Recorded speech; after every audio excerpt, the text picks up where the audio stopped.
Okay, hi everybody.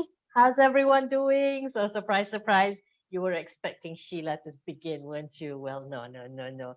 So welcome to the Sheila Exchange, everyone. My name is Gurit, and in true Sheila Exchange fashion, we've decided to switch things up a little bit. So instead of Sheila beginning the session, I will be doing the session today. So as I said, my name is Gurit, and I'm an associate trainer with Human Equation, and I'm also a long-time buddy of Sheila's. So yeah, so that puts me in the perfect place to do this little bit of brain picking that we're going to do. So the title of today's session, ladies and gentlemen, is Saving Your Brain. Okay, sounds a bit scary, doesn't it? Why do we need to save our brain?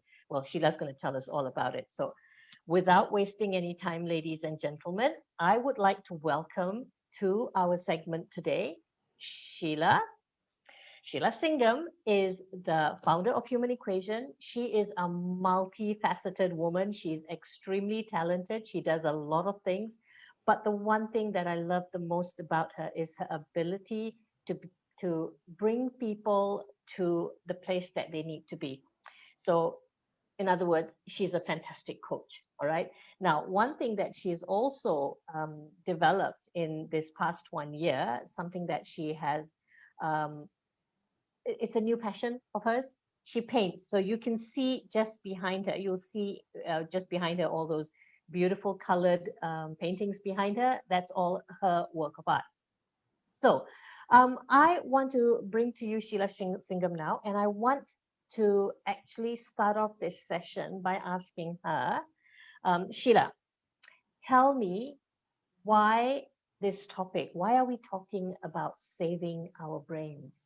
I mean, This is so why? weird, right? I'm always the one asking the questions, and then here you are asking me the questions. I'm like, yeah, okay. So I thought I wanted to talk about it. I've been doing a lot of reading and studying on neuroscience, neuroplasticity, and so on. And I began to realize, Gurit, that I'm not a person who gets scared easily, but I'm a person who likes to look at what I can do to take control of my life.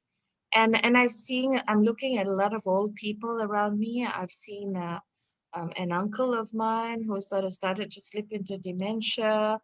I've seen people who, after retirement, they kind of just slowly begin to, their faculties, mental faculties begin to deteriorate because they're sitting at home and not doing anything much. And so I realized that the brain health is important. And for some time now, I've been reading about brain health.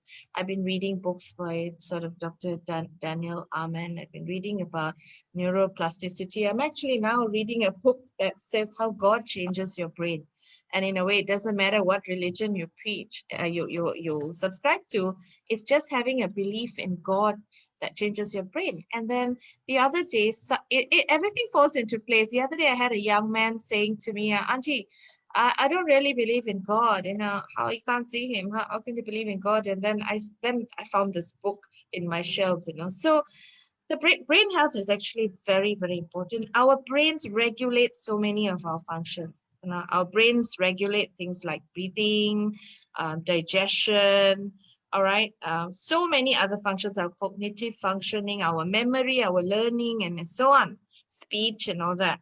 So, and I began to realize that our brains are impacted by our environments. Okay, what's happening around us and how we react to the things that happen around us can actually have a positive or negative impact on our brains. Our emotions, our thoughts and emotions can change the actual architecture of the brain. The structure, the internal structure of the brain can change. I have been doing a lot of reading. I do coaching where people come to me with ailments that after checking with the doctors, there's no physiological reason. But then I go back and delve into their past and I find that there's emotional stuff that they've been carrying, lots of anger, lots of fear. They've been going through toxic stress all their lives. So this, in an indirect way, it weakens the architecture of the brain, and then the brain begins to send signals to the body. It's a way of saying that, hey, you're not paying attention to these emotions and thoughts. Start paying attention, right? So this interest in this topic, is it something that's just developed for you because of what we're going through during this pandemic, or has something triggered it, or what's brought about this interest? I've always had this interest for it ever since I started doing my studies in neuro-linguistic programming at master practitioner level. We began to look at the correlation between our thoughts and emotions and our health, right? And then the brain is a physical structure. And for a long time, people thought, oh, everything, go and check everything else. But no one looks at examining the actual architecture, the physiology of the brain. So I started reading about this, and of course, over the past 1 year, many of us are going through so much of stress. People are getting all kinds of aches and pains here. They're getting all kinds of ailments they never had before. Much of it has to do with structure, the structural system as well, neurological things, tingling in the fingers, and all kinds of things are happening. Mental health has become an issue everywhere. People are working from home. There's a disconnectedness. Last time you go to, you get out of the house, you go to work, you hang out. I mean, that's how you and I became fast friends. Great hanging out, having lunch, tea, and all that when we were working together, right? And so now I talk to you at the end of a phone or, on a video call. Not quite the same. And then also, of course, working from home, lines, boundaries are blurred and all these sort of things. So I began to be interested and revisited this topic again. Also because I can see that I'm interested in the long-term impact of the stress that we're going through on the brain.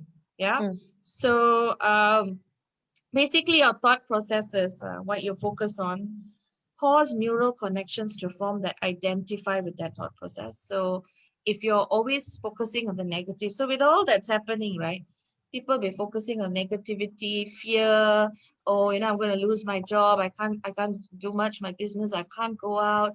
This COVID's going to get me. So those thought patterns, if you think about a particular thing for a long-term period, you focus on it for a long-term period, you strengthen the neural connections that become very strong until it becomes a thought habit. Okay.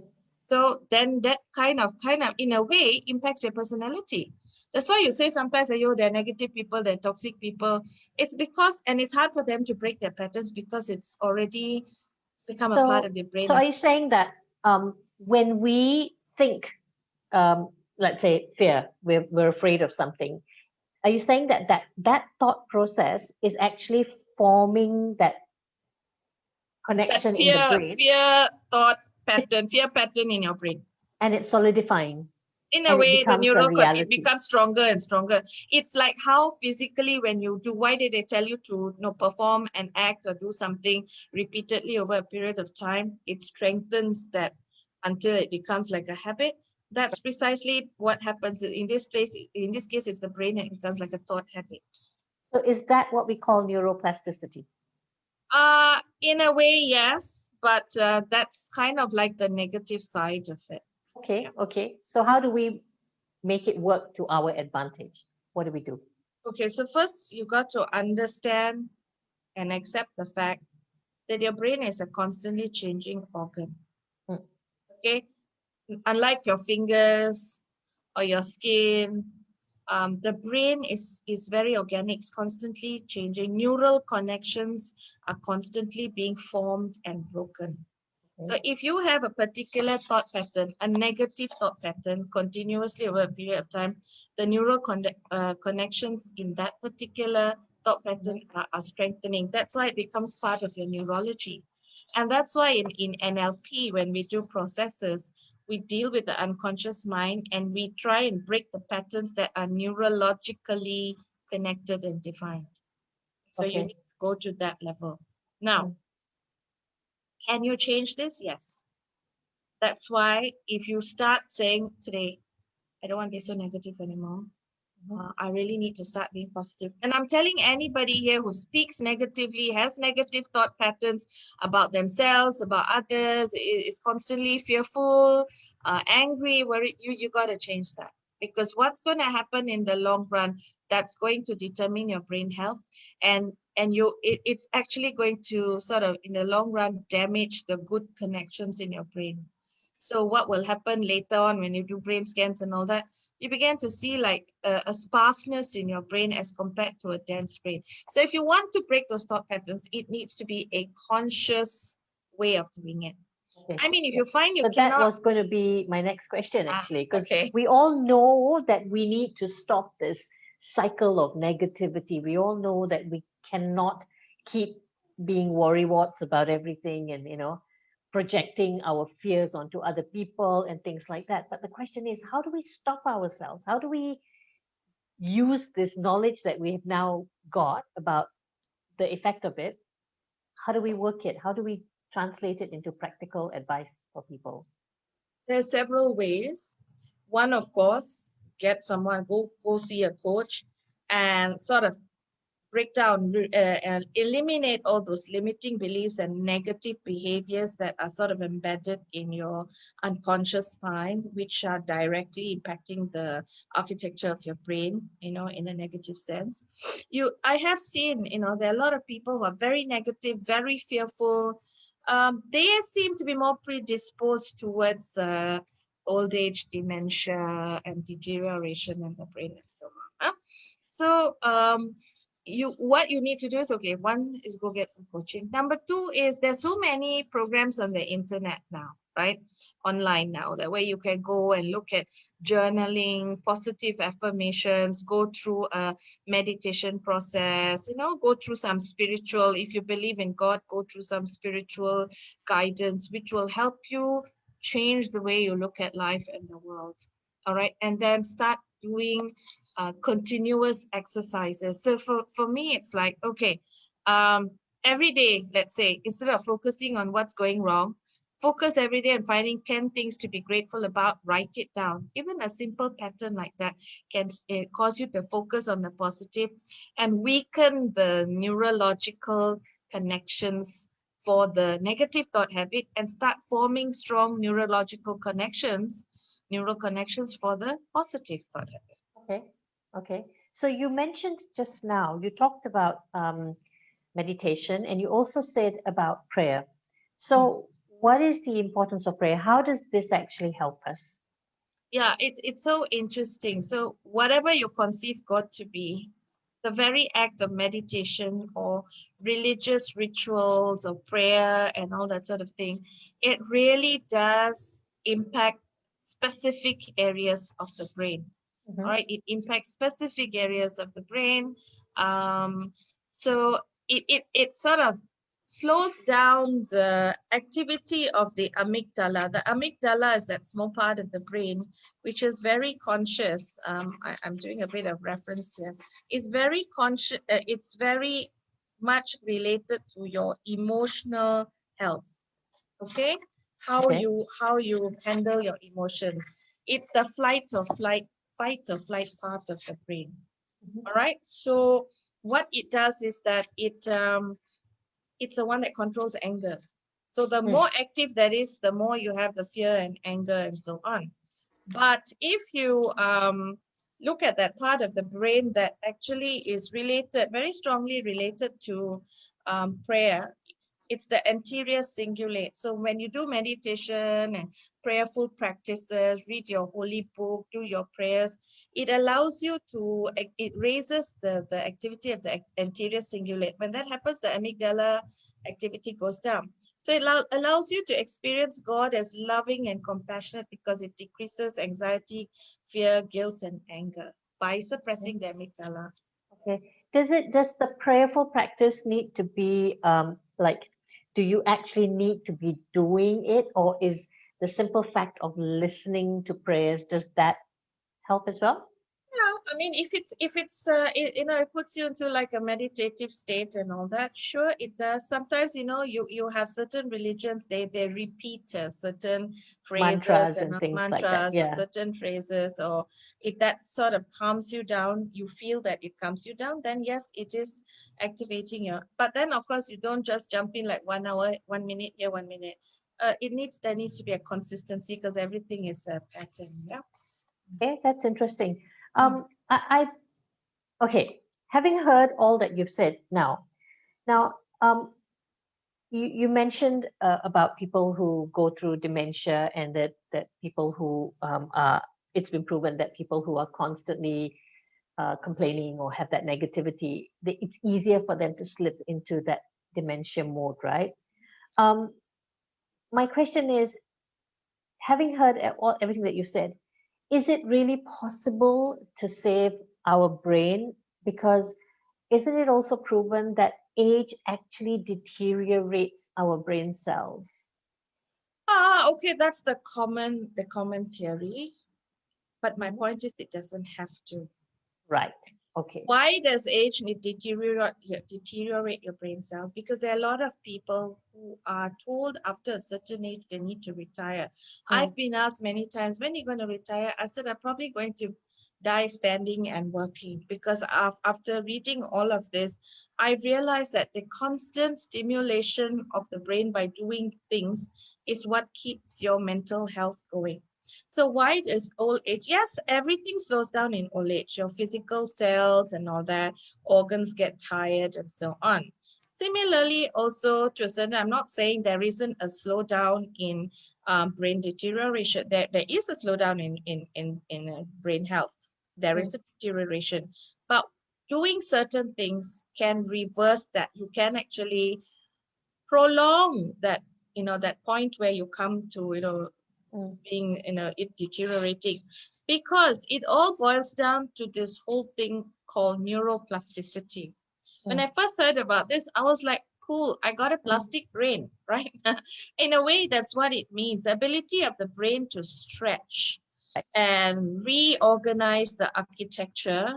Like I say, break the old unproductive neural circuits and form new ones. That is all part of plasticity. Okay, so years ago, people thought, oh, the brain is carved in stone. You're born with 86 billion neurons, and after a certain age, after adulthood, as you start to age, they'll all start to die. All right, and so it's set in stone. So if there's brain damage, that's it. You have to live with that. But then they began to look at stroke patients who, lost the ability to speak and walk and all that. But with therapy and, not just physical therapy, mental therapy and all that, they began to recover a large part of their faculties. So, of course, people were curious. And then, of course, with imaging technology becoming so advanced over the years, and you do all these brain scans, you begin to find that new neural connections are forming. So there are two types of neuroplasticity. One is functional. And this is what you see in stroke patients, where the brain's ability to move a function from the damaged part to an undamaged part. So what they when they did the brain scan, they said, okay, that part of the brain is damaged. But over a period of time with therapy and all that, they go back and do a brain scan, and they find that other parts of the brain are lighting up when a person does certain activities, which means that, for speech, for example, and they recover their speech. So another part of the brain has taken over, if you know what I mean, right?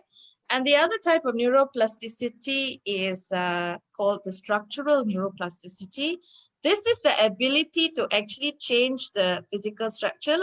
That means form new neurons, form new dendrite, new neuron connections, and so on, right? So many people are of the opinion that brain cells there's no neurogenesis in adult brain cells, it doesn't grow.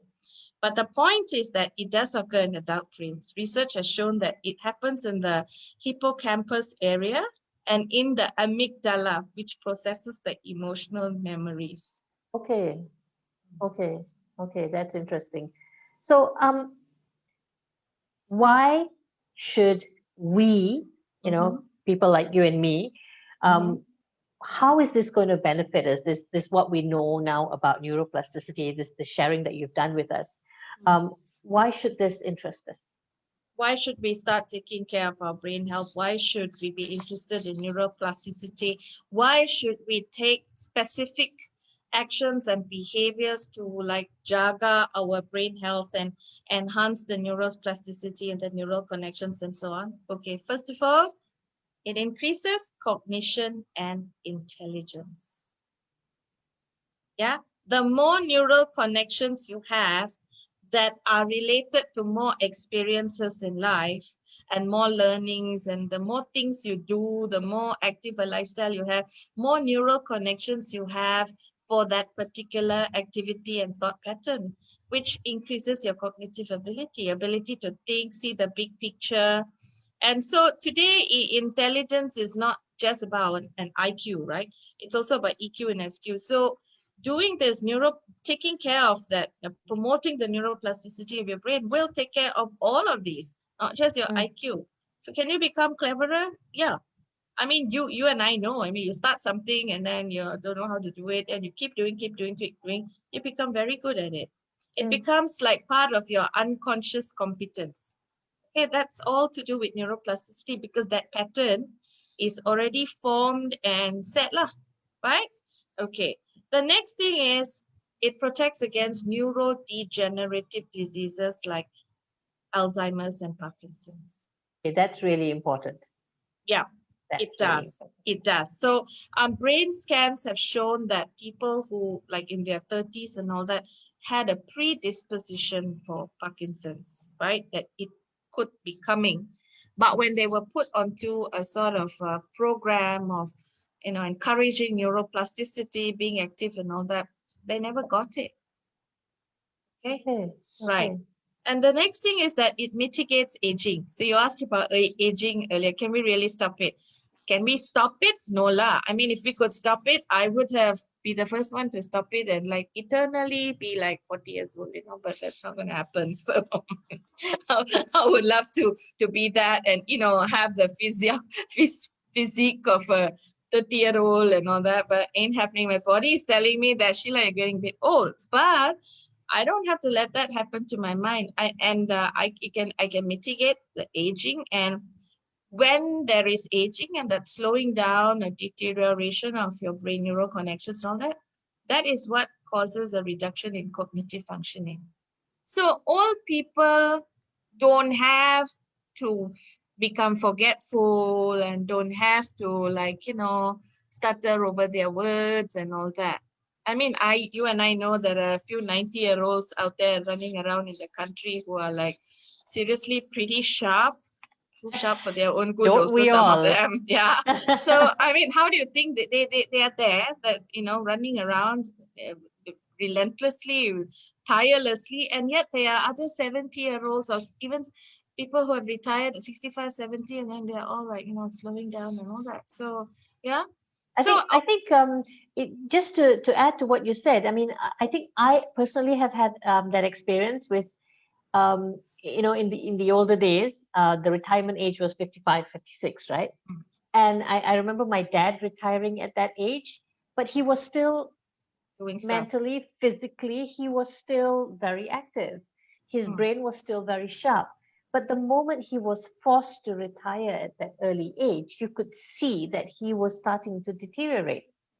So I think the move to move your retirement age to a later age, or just basically never retiring at all, would probably keep you more alert, wouldn't it? It's splendid. I mean, even if your company says you need to retire at 60, 65, retire, I mean, stop working there, go and offer yourself as a consultant somewhere, go and do social work, go and learn new things. Like my mom, right? She's 84, she's been a teacher all her life, but she never stopped working until like maybe about 7, 8 years ago. She was giving tuition. All right, she was teaching people stuff. She's very prayerful, so she meditates a lot. So that's doing her brain a lot of good. She plays a Scrabble on her iPad, so she plays with her great grandchild and running around, creating games and all that. So all these are experiences that are keeping your brain functioning alive. And she's pretty sharp, my mother, she can count money very well as well. I mean, she got some Chettiar blood going there. So when it comes to money, she can count better than me, right? So, I mean, And that is again then impacting her quality of life. Yeah, you do tend. Sometimes she says she's told me before, no, I think I'm getting forgetful. I said, Ma, do more thinking, go read some more, go, and play on your iPad some more, and go and walk more and do stuff. In many ways, she hasn't complained lately that she's forgetful. Okay, that's good. So, your advice to people, I suppose around my age, would be to just keep learning. Now, I know also of children who mean so well for their parents, and they think, oh, mom, dad, I'm working now. You don't need to do so much. Why don't you just take it easy, rest at home, relax? So, your advice to people like that would be what? Please, please do not ever stop your parents from going and doing what they want. Okay, you have to understand one thing. You want to protect them as they protected you before. And yes, they might not be as mobile as possible, and you're working and you don't have time. Get people to come and accompany them and take them out. Make sure they have social gatherings. Let them still have control over their lives. Now, neuroplasticity, there's so many techniques, correct, that we can all start applying. Don't wait until you're 65. Start now. You're in your 20s. You're at the peak of your life. Your brain, 86 billion neuron cells there are still there, but they will at some point begin to slow down. So start now. Start embracing new experiences. Okay. Travel. I said I cannot travel now. I'll just do local travel.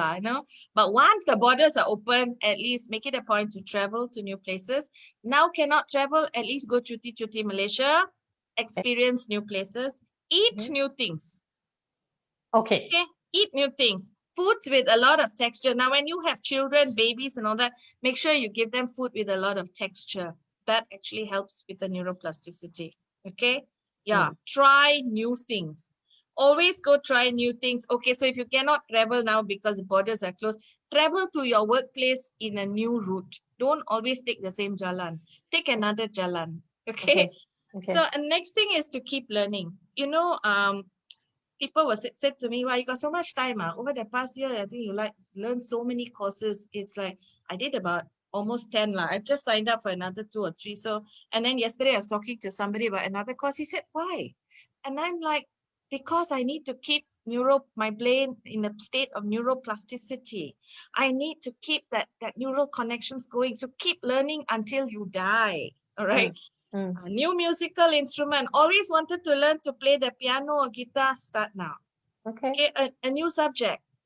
Today, this whole thing about, coming to have this conversation with you, Guru, suddenly I went like, okay, I need to be doing new things. So I posted today on my Facebook page that 20 years ago, I went for Spanish classes.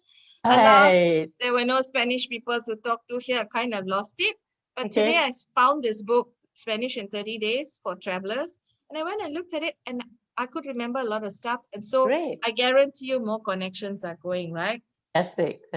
And so new language, a new subject, new words lah. One word a day to enhance your vocabulary in any language, right? And read.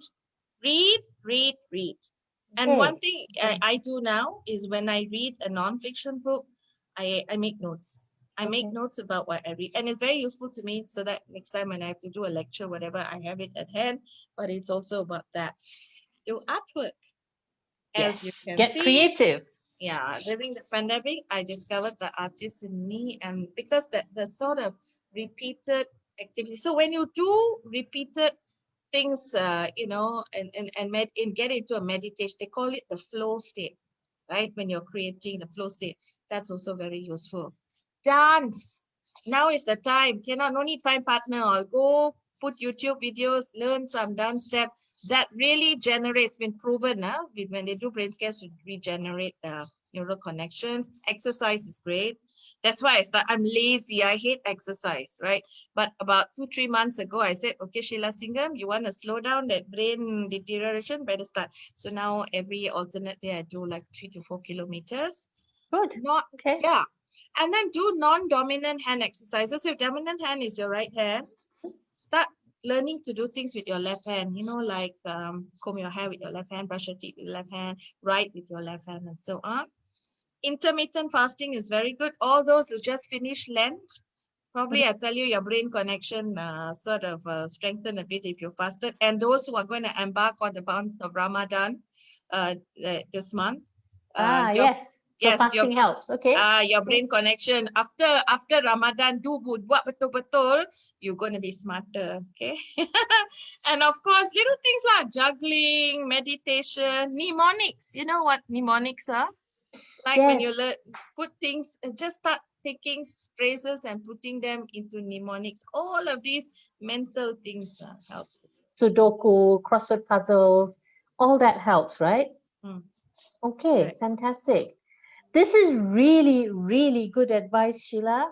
Really good advice. And I think for all of you listening out there, good advice for you, good advice for me.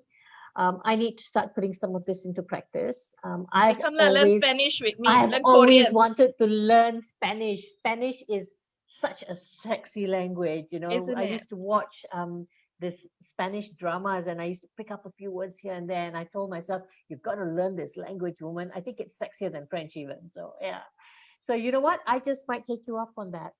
Yeah, let's do that. And then I know I've thrown a lot of things at people on how you can strengthen your, improve your neuroplasticity of your brain, strengthen your brain connections and all that. So don't get overwhelmed. Just go and take one thing. Just one thing is, if you want to, is to maybe learn something new, a new language, a new way of making cakes. Internet is full of this. Sign up for courses. Cake help? Hmm? Does baking a new cake help? A new recipe? Can. Maybe also, yeah, start baking new things, great. Talking about baking, time we had one cake together. Yep. Get some cake out there. Yep. Okay. Right. So, ladies and gentlemen, Sheila, any last words of advice for everyone out there before I let you go?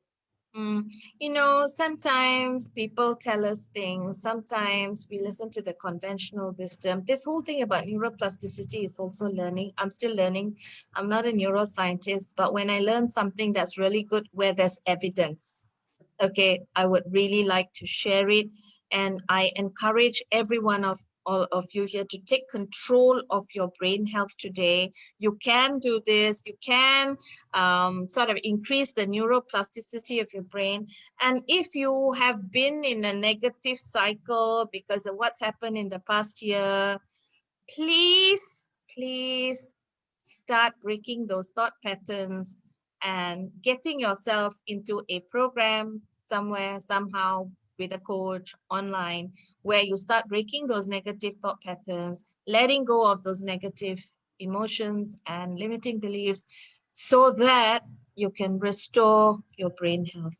Because whatever those emotions and things that are there nagging at you, I can bet you they're having a detrimental impact on your brain. I'm sure they are. So there you have it, ladies and gentlemen. Really good advice from Sheila on how we can save our brain. And it is important that we do. You know, you want quality of life as the days goes by, as our years passes by, we need to start doing something to save our brains. So from the Sheila Exchange, on behalf of Sheila Singam and me, Gurrit, we thank you for joining us today. We thank you for listening to this little banter of ours. We enjoyed it very much and we hope that you do too. So here's from Sheila and me. Ciao, everyone. Take care of that brain, okay? Thank you, Bye. Gurrit. Bye. Thanks, Sheila.